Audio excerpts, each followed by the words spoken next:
So we'll move on now to the first of two panels for today, and this would be moderated by Mr. Tracy Hackshaw. I mentioned the CTU Secretariat coordinating with the DC SIDS of the UN IGF. Well, Tracy is a co-coordinator of that DC SIDS coalition at the UN IGF, and he's been moderating this panel looking at enhancing digital resilience, and especially for environmental sustainability. So Tracy, I'll hand it over to you to Thank you very much, Nigel. And just to use another phrase we use when we do consensus building. So I think this time challenges where we're all equally uncomfortable with the time. Yeah. Is that fair, my colleagues in Manila? And you're equally uncomfortable. So I think that's fair. All right, so let's begin, and without further ado, because time is a bit against us. So 40 minutes, and let's see how tight we could keep this. So my name is Tracy Hackshaw. As Nigel said, I'm the co-coordinator of the DC SIDS, which is part of the UN IGF intercessional work. And I'm from Trinidad and Tobago, from the Caribbean, but I'm currently based in Switzerland. And I'm going to essentially, as I said during the bit of a break, just hand over to each of our guests, our experts, to say a few words about themselves, and then you can then spend about maybe 3 to 4 minutes, I would suggest, speaking about the topic that is currently in front of us, and hopefully that will leave enough time for some discussion amongst ourselves and some questions from the audience. So to do that, I'll first turn to Dr. Arlene Laing from the CMO.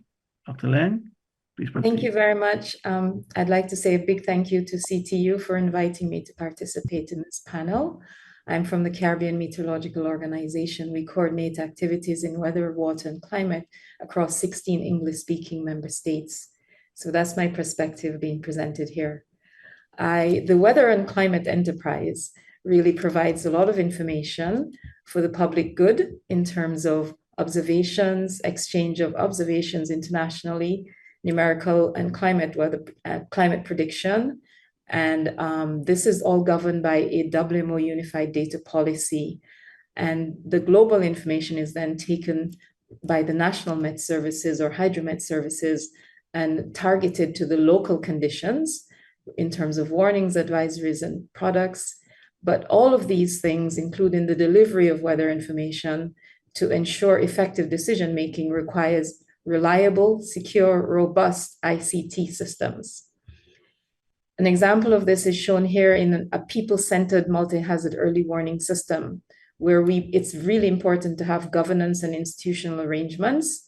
And we see the importance also of digital resilience for all of the different pillars that are highlighted here, especially things like the data and information collection, hazard detection, and later on things like dissemination of information.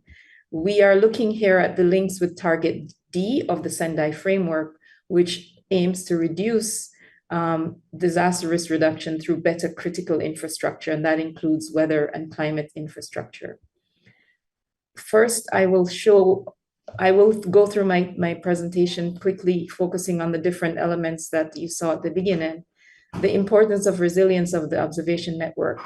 We have the need for calibration of instruments and maintenance of instruments. That means trying to standardize. And we will have also severe weather database that is held at CIMH and mirrored at the headquarters unit. And can I beg your forgiveness? Somebody's knocking at my door. I'm so sorry. I beg your... Yes, feel free to answer that very urgent knock. Somebody seems to be very, want to see you urgently. So I think it's, I'll just fill some time quickly. So I think the question that I want some of you to consider when you're discussing this topic is what specific digital infrastructure investments do you think are most critical for SIDS to enhance environmental sustainability? So that is a question I think we want to address as part of our discussion. And also, as what is being described here. You know, how can data-driven decision making help SIDS balance economic development with environmental protection?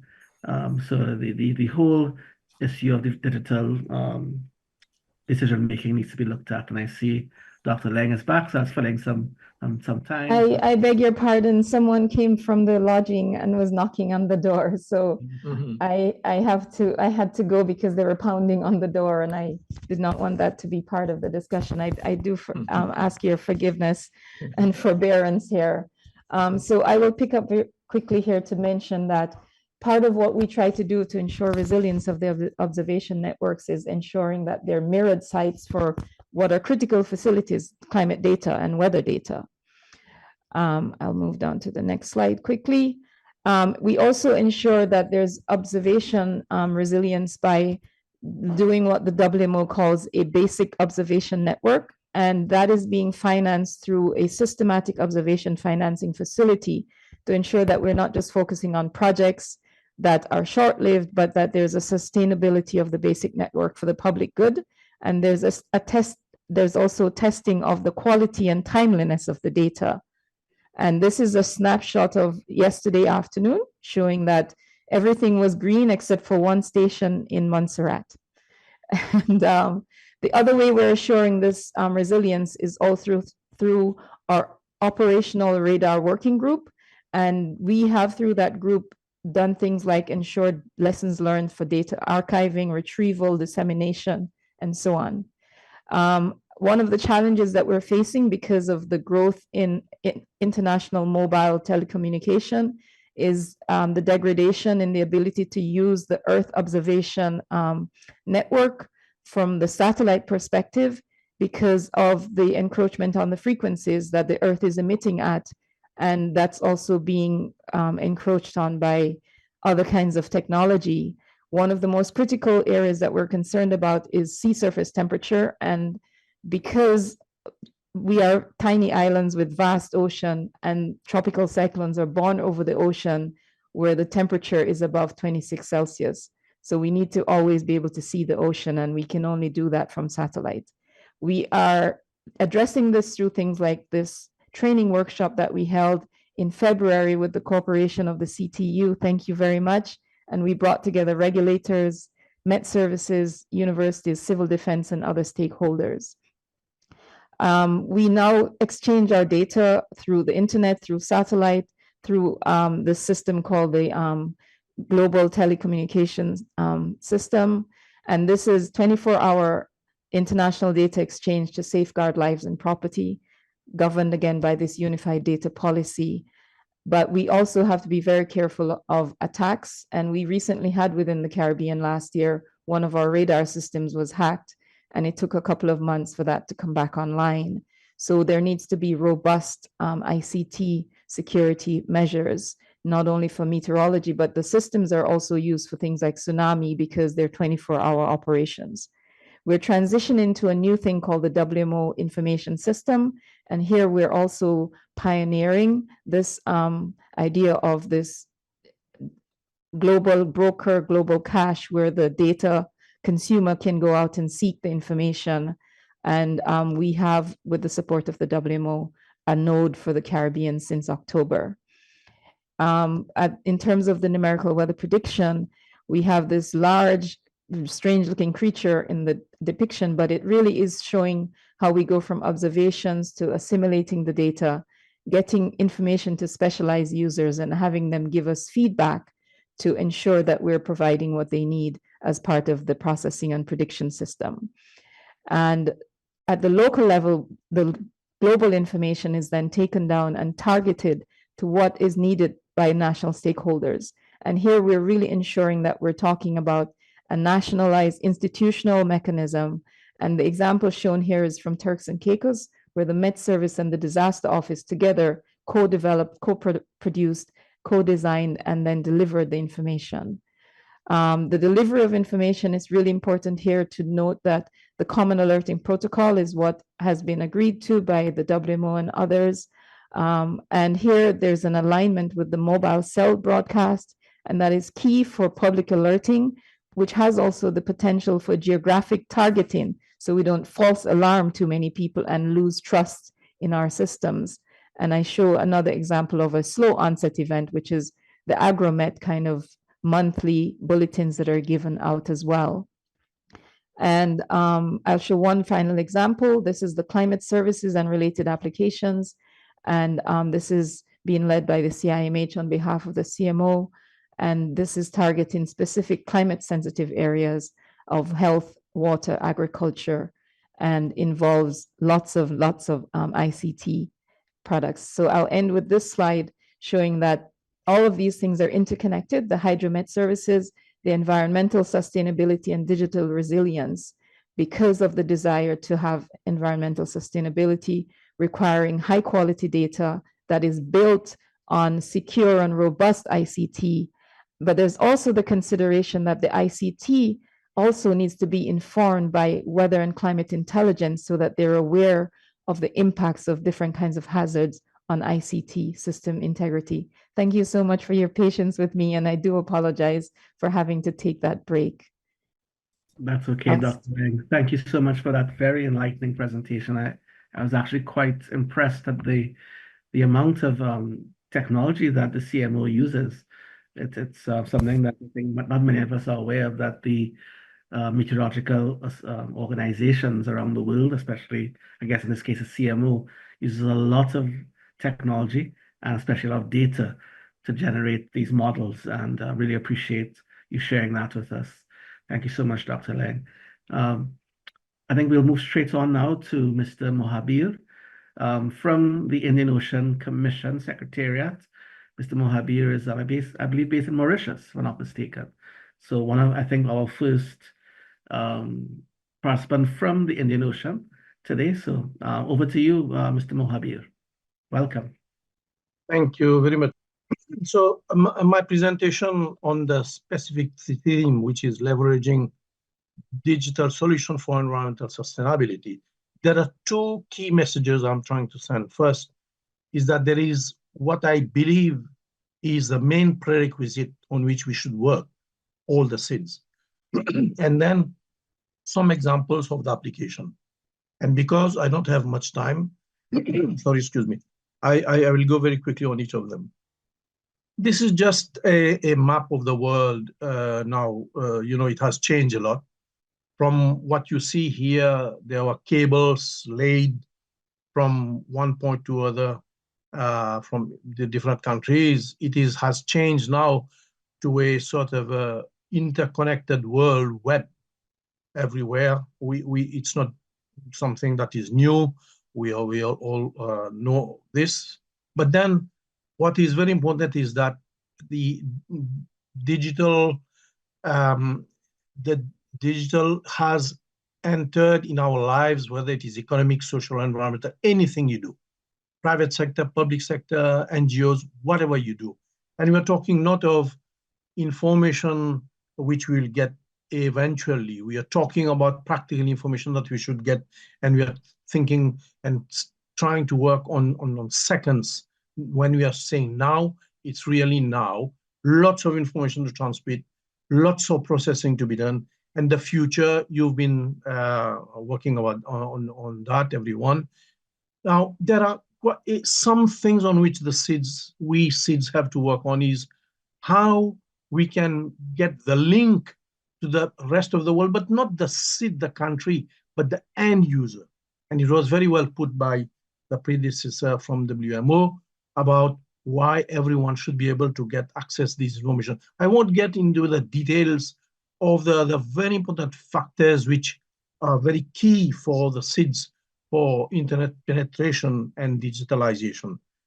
Now, I would like to stress on this point. It's not just to have the internet, but also work on capacity, a level of speed, of latency, of service, quality service level, of reliability, and hence redundancy of alternative routes, so that no operation will stop anytime when you are watching a film. It should not stop at some period. But more importantly, here, I think there is less of work that has been done, is in fact to try to see to it that there's lots of competition, that the price is closer to cost, and services which we like, innovation, etc., etc.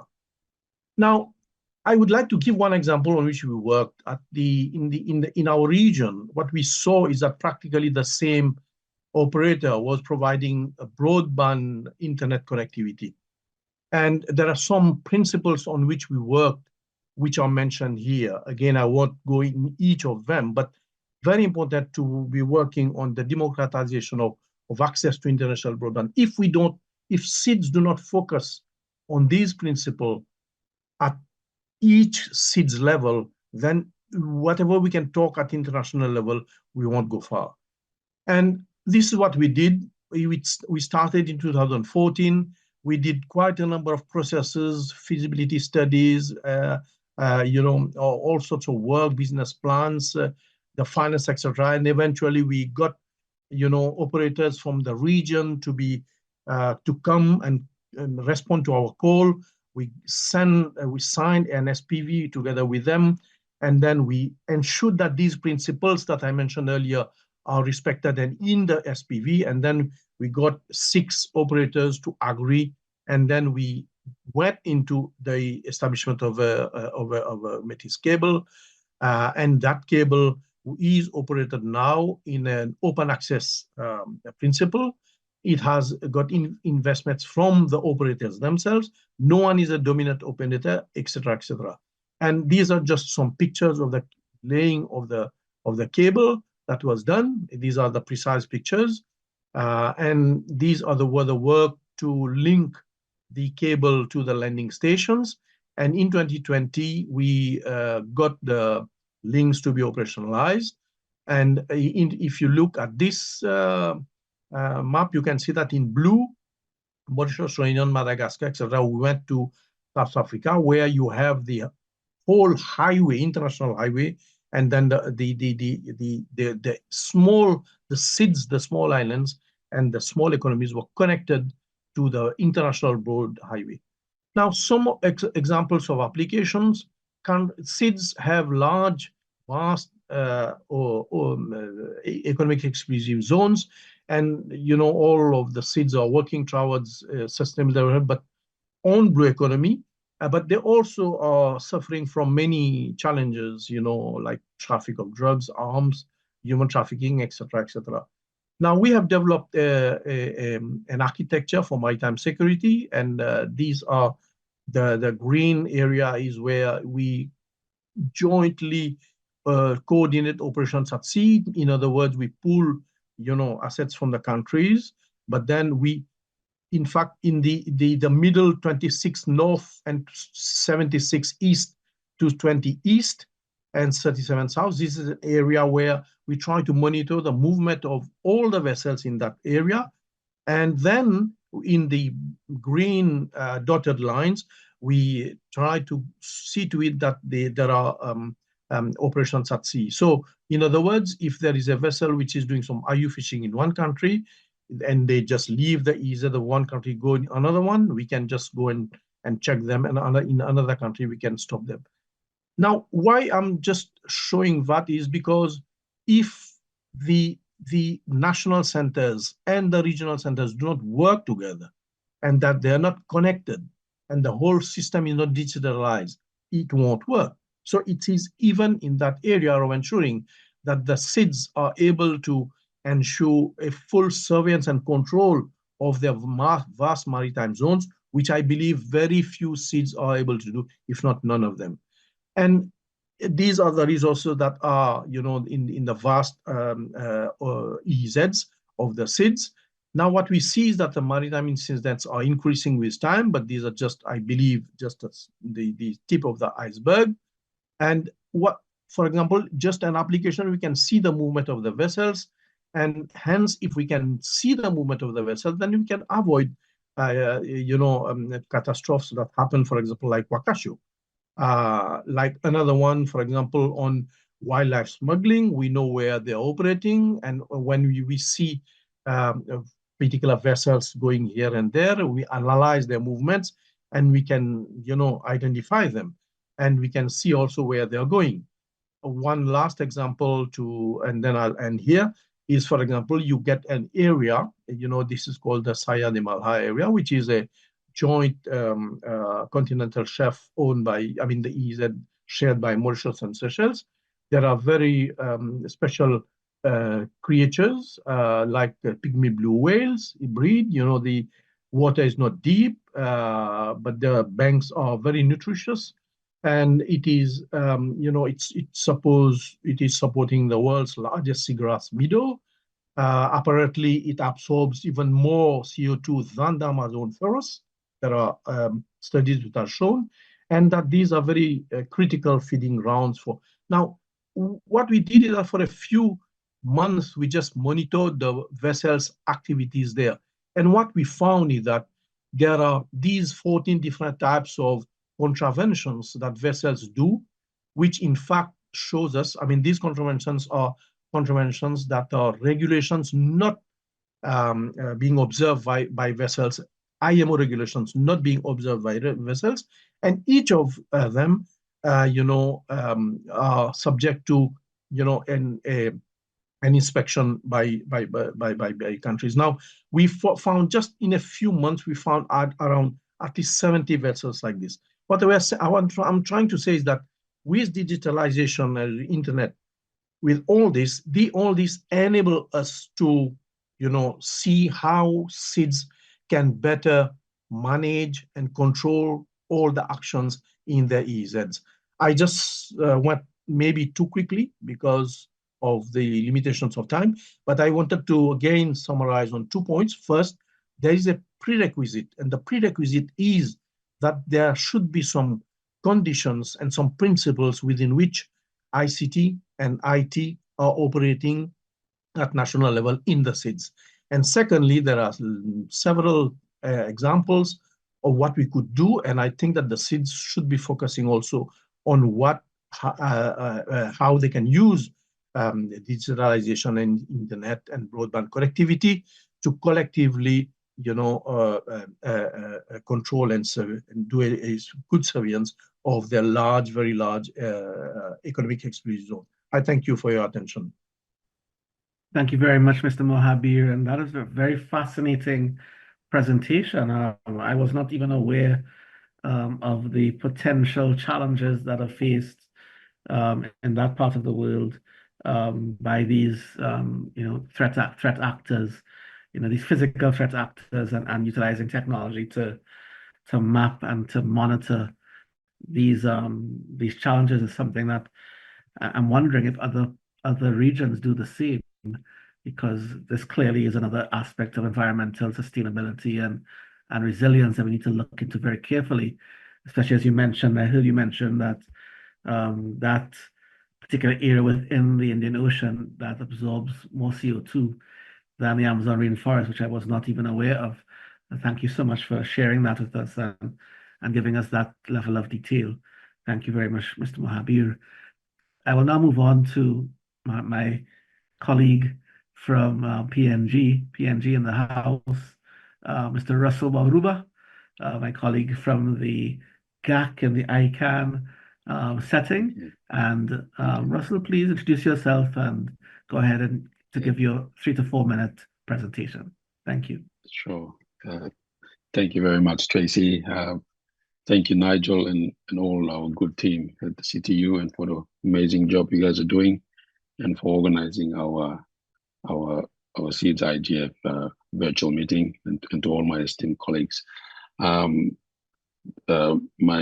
esteemed predecessor laid a very interesting background, and I just want to just give some use cases of what we're doing, and then towards the end, draw out some conclusions on where we are in terms of what we're doing in the Pacific, and especially in my country, Papua New Guinea.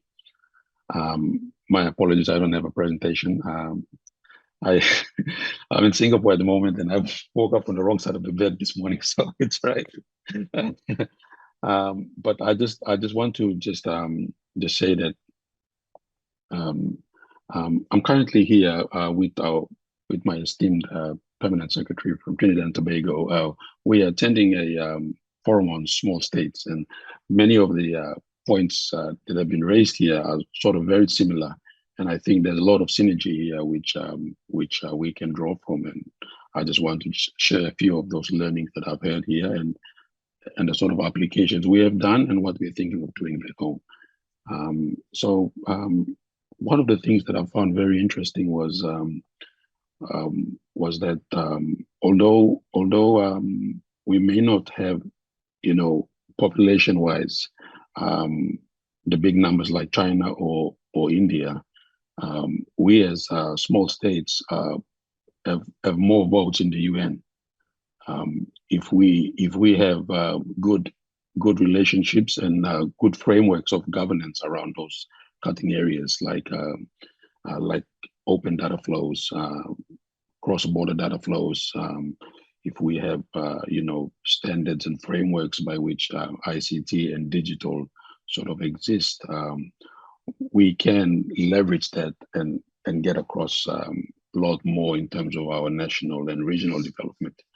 I found it very insightful in my engagements over the last few days, especially when it came to AI, which our esteemed envoy from the UN covered that as well. So in terms of Papua New Guinea, we are sort of in our version 1 of our digital transformation journey. We are trying to have a framework around how we approach digitalization of government services to our citizens, and having an agile approach to the development of services. And you must have heard of the tragedy that happened over the last week or so on our people of Enga. Then over 3,000 people died in this village because of the landslide. So it's a typical example of a country that is rugged terrain, and our disaster office is really struggling. The coherence between the disaster office and the meteorology office, the National Weather Service, having the systems being interoperable has been one of our challenges since we started our digital journey. At the moment, we have very basic telemetry monitoring that happens, and it's mainly at the volcanoes, because we had the Pacific Ring of Fire, and it's just passing telemetry over 3 or 4G back to a sensor management, and then it passes it over. And then much of the work, we have yet to come to a level, I would imagine, as Dr. Laing and what you're doing in the Caribbean. So that's something that I found very insightful in this presentation. So it came across to me very clearly that within the region, disaster and resilience, it's a very key consideration in all our Pacific Island engagements. So what we did was last year we came together as Pacific Island nations in Papua New Guinea around August, and we had a Pacific ICT Ministers Dialogue, and what it allowed was that for about 5 years or so, the group has not become a real,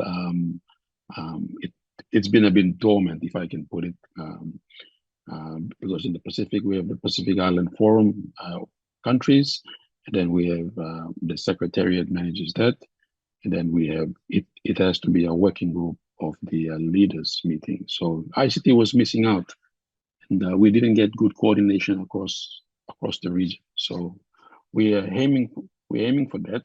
So we have a senior officials working group, which Papua New Guinea is the chair, and we are putting that as one of our main environmental readiness and resilience, especially using ICT. Our colleagues from Vanuatu have the submarine cable monitoring, especially because the tectonic plates that sits between them and Australia and New Caledonia is moving by 12 centimeters every year. So they are struggling on how they do monitoring, but you can't monitoring because the French will not allow New Caledonia to engage in that. So these are the geopolitics that come into this. So that's something that we are working through our action plan on how we can get the whole country and the whole region to work together. One of the developments that has happened in relation to submarine cables was what I shared in our chat group earlier this month, around mid-month. We had our submarine cable operator, PNG Data Co, signed an innovative parametric insurance policy to provide rapid payouts with this Pacific Catastrophic Risk Insurance Company. It hasn't been done in the world, first time ever that such a product exists. So Data Co, if it has a cable break because of the high geomorphological and volcanic activity, especially resulting in earthquake, that's covered under this product, and it allows Data Co to get support from the cable operators. So the moment there's a cut, and once there's signal loss on the monitoring by the telco, it sparks an alarm on the telemetry, and then it prompts management to make a decision that triggers the because in sub cables, the moment you call them and the ship turns around, that's when they start billing you to come to fix that cable. So I remember when I was working with telecom about 12, 15 years ago, you could spend for about a month, work on fixing a cable up easily up to $2 million to fix that. So that's the amount of cost it is for a cable operator within the region to operate. And it has to be a state-owned enterprise for us, and you have to factor that into your sort of pricing model, so that you at least have some good feedback or some good returns on such an investment. So resilience, while it's technical, it is a bit of finance that you have to build into how you operate. So it's the first of its kind. The link is there. Please go and see. And if there's something that our colleagues from the Caribbean would like to consider, it's there. Hasn't been done before, but we were the first ones who started that. We are in touch with the Australian government. They're very keen to put in a third cable, and it's a Google cable. So Data Co is in talk with them to make sure that we have versatility in terms of our uplink. We have around 10 million people in the country, and most people are in the rural areas, and that's where the benefits of a cable landing there. But then we have the transmission and the last mile. We are having challenge trying to get Starlink into the country because of our legacy regulatory legislation. So what happened was all our telcos went to government and they said, hey, listen, if you bring in Starlink, this is how much are we going to get dropped in our revenue, and hence taxes to government. So the government, okay, let's just sit on this, let's do public consultation on Starlink. But as the policy arm of government, and we've been advising the ministry to just go ahead. A lot of democratization. In Australia, for instance, the National Broadband Network Company, they're going to retire all their Ka band satellites, and they're going Starlink. And it just opens up many possibilities for other things that you can do, especially in terms of monitoring the environment and all the use cases that come out with it. So it really accelerates digital transformation within the economy to have those low Earth orbit. So it will be very interesting how our regulator formulates over the next few months the approach we are taking is that we're going to have an agent in the country, and then that facilitates. So we'll see how that one spans out over the next few months. So, all in all, the government's role is to harness technology for good, and I think that's the key. That's the key area that as governments, AI poses a lot of risk, especially. So they did a bit of survey, and what they found is that countries that are advanced or developed usually prefer regulation over innovation because of the level of investment they've made in what they have.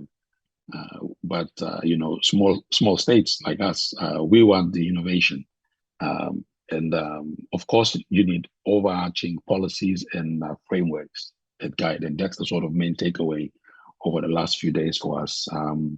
Regulatory frameworks are very important, and technology changes so fast.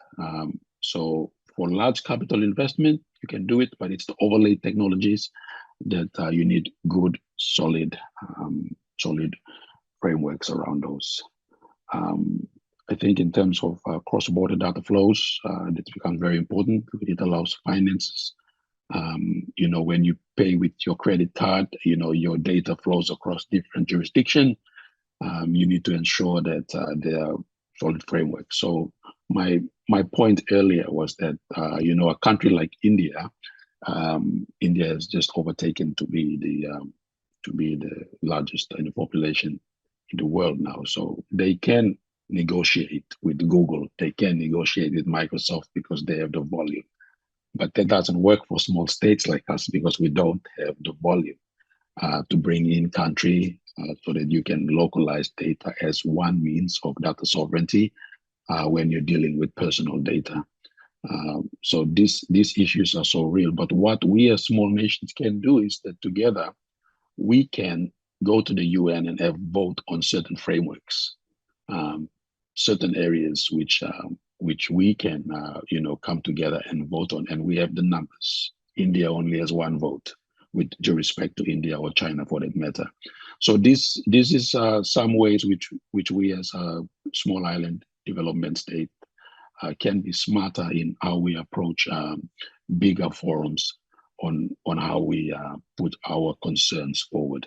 I think in terms of policy reforms, I think we do have to wrap this. Time is very short. So sure, yeah. No, thank you very much, Tracy. So I think there's a lot I can say, but I just wanted to just go through that, and happy to take questions. Thanks, Tracy, and thanks, Nigel. Appreciate that. And it sounds as if you are thinking quite clearly, even though you got up and around side of the bed. And I do want to share your condolences to your colleagues in PNG who lost their lives. 3,000 people is no small amount to sneeze at, and just in a moment, people losing their lives. That is horrific. So we do our thoughts and prayers go out to the PNG people and all of the families who've lost loved ones. All right. Thank you very much. Next up, I do have Pua Hunter from Cook Islands. Pua, if you're still there, perhaps you could introduce yourself and give a 3 to 4 minute intervention on this topic. Pua, over to you. Thanks, Russel. Thank you, Tracy, and thank you to CTU, the amazing team from CTU, for organizing this site event. I'll be very brief. My name is Pua Hunter, and I'm proud to be representing the Global Forum on Cyber Expertise, specifically from the Pacific Hub. And I also want to register that I continue to provide ICT support to the government of the Cook Islands until they find a replacement for my former position as ICT director. So my views are generally representing of my dual roles. I actually want to acknowledge the previous speakers, Tupo, Hugo, Renata, and Serena. They eloquently articulated their individual positions towards today's agenda, which actually changed my intervention for the day. In particular, Hugo mentioned that ICT have changed the way we operate, the way we live, and how we engage in society. Basically, we live and breathe technology and digital engagement in many things we do now. So the value of technology to provide data sets that can be used and accessed to provide more and timely information to assist with our processes is actually very critical and important. However, you know, we also have challenges. Us in SIDS face so many challenges. You know, things like enabling tools, human capability, which a lot of you mentioned, and also resource availability. For us in the Cook Islands, we have concerns about the potential impact of digital technology on traditional cultural practices and the environment, as well as the risk of increased social isolation and addiction to technology. I quoted this from the Cook Islands National Digital Strategy, where the vision states, a digitally empowered and inclusive Cook Islands where technology enhances all lives, fosters innovation, drives economic growth and prosperity, improves social services, and protects our unique culture and environment while building a shared identity for our island home. This may appear long for a vision, but it actually captures a lot of the substance of what our previous speakers stated. For me, this is encouraging from a very small country in the small island state, where the vision was actually developed by our stakeholders from government and from the public sector, from academia, and from our civil society. Just on some basic sharing of what we're doing in the digital space, we're using digital monitoring tools to monitor water levels on each island to predict the onset of a drought. There's also incorporated weather monitoring application systems within our, I'm sorry, I can't put on my video. Within our weather station, and also from the agricultural sector, there's a proposal to deliver training for farmers to use an app to order their agricultural needs online, as well as to sell their goods online. Unfortunately, these efforts and many more being rolled out in the country are being delivered individually and therefore operating in silos. I'm optimistic, however, that we can solve this and we can, because right now we have the necessary policies and strategies that have been endorsed to ensure that these developments are interconnected. Anyway, despite the challenges, digital transformation is an area that will continue to develop and evolve, and we in the SIDS will continue to pursue to improve our livelihood and that of our future generation, while ensuring the protection and security of our digital developments and existence. We can continue to speak to our government for our efforts to be recognized, but in parallel, we still need to actively and perhaps aggressively pursue our combined efforts as SIDS.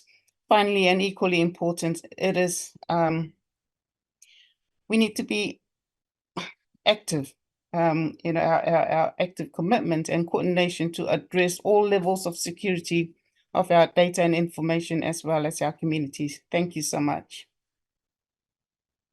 Thank you so much, Pua. And thank you for your intervention from the perspective of the GFCE. And I would also venture from the Cook Islands as well.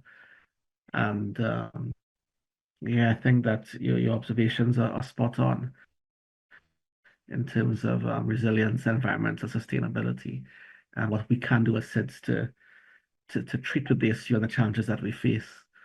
Thank you very much. And please do stand by for any questions that may come on this, especially from the GFCE standpoint. So in wrapping up our initial interventions, I know time is very short. I'm going to ask our colleague, Dr. Clyde Hutchinson, last but certainly no means least, from the Asian Development Bank, to weigh in on the topic. And Dr. Hutchinson, please introduce yourself and please remember you have 3 to 4 minutes. Okay. I'm going to be very quick, so you'll be happy, Tracy. First of all, I would like to echo Tracy's condolences to PNG. PNG's close to our heart here in K-Hub, because many of my colleagues have worked there on the field. So again, we're very sorry to see the news coming from PNG this week. My name is Clyde Hutchison. My role is technical specialist in a newly formed hub here in the ADB, which is the ADB Korean Climate Technology Hub. And my role is really to help with the matchmaking of technologies around climate change and making the art of the possible available for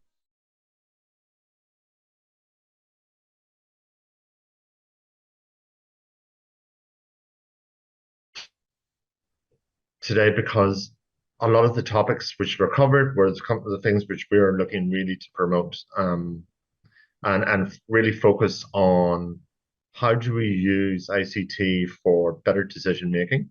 We're very keen on developing early warning systems, so I was really happy to see Arlene's talk, because weather is really crucially important, and the communication of weather.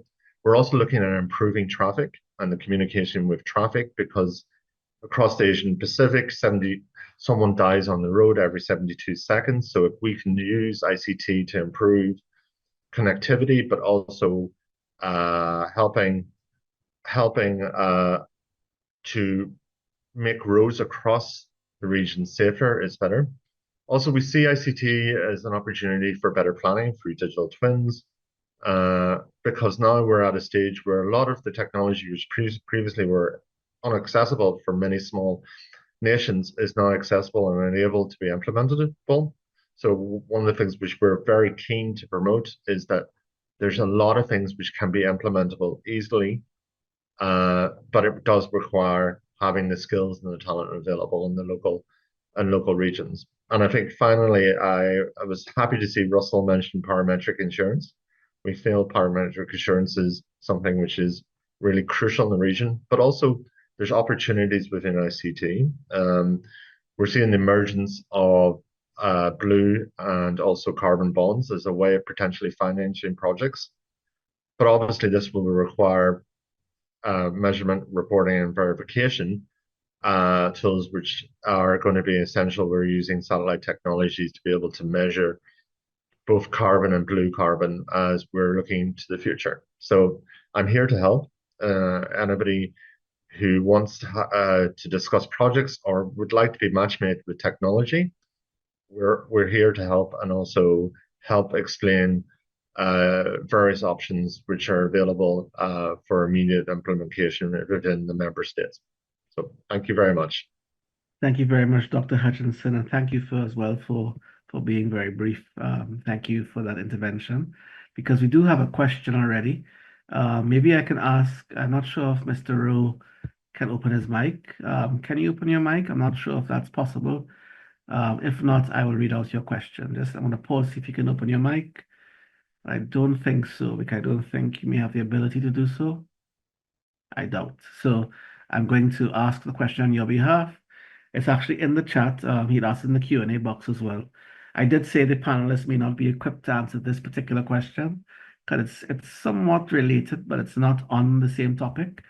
But he's asking if there's anyone on this panel, or maybe even otherwise, who can point him to a small island developing state that has a digital transformation tax credit program.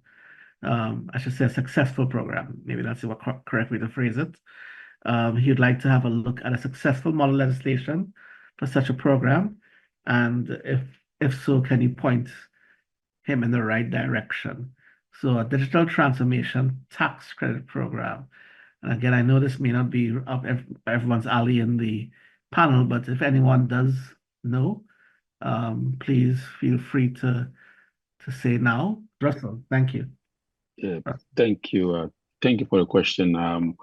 The short answer is we don't, but we've had in terms of we have a lovely building in Moresby that's built by oil search, and that was through a tax credit scheme as a physical infrastructure. But we would love to see something that we could do for digital transformation. And I see it would have to come from the industry in that regard. So I think it's a really good point for us to look into. Thank you. Thank you. And I'll just point, Mr. Rowe, in the chat, there's some, and in the Q&A box, I think there's some feedback coming in. I see Carol Roach, who is the United Nations IGF MAG Chair. Thank you for joining us, Carol. Very privileged to have you here with us. She's also from the Bahamas. She's a senior government official, so she may be able to also provide some insight. So look at her questions in the chat. I saw Dr. Hutchinson weighing in as well in the Q&A. So maybe you can take a look at that while we see if there are any other questions coming in as we look to close the panel. I did pose a few questions at the start, but I know the time has run out. Tracy, just Yes? a quick question. The one about the tax credit seemed to have been from Dennis Augustine rather than Devon Rowe. All right, sorry. Yes, sorry. Yeah, so I don't know if maybe you give Devon one last chance to try to intervene. I'm seeing a mic there. Yes, Devon? Great. Thanks. I was just saying that Jamaica may have some tax arrangements that consider either concession or some sort of tax accommodation, because they revised their tax arrangements in the last 10 years, and they would have merged a number of legislation into one where there is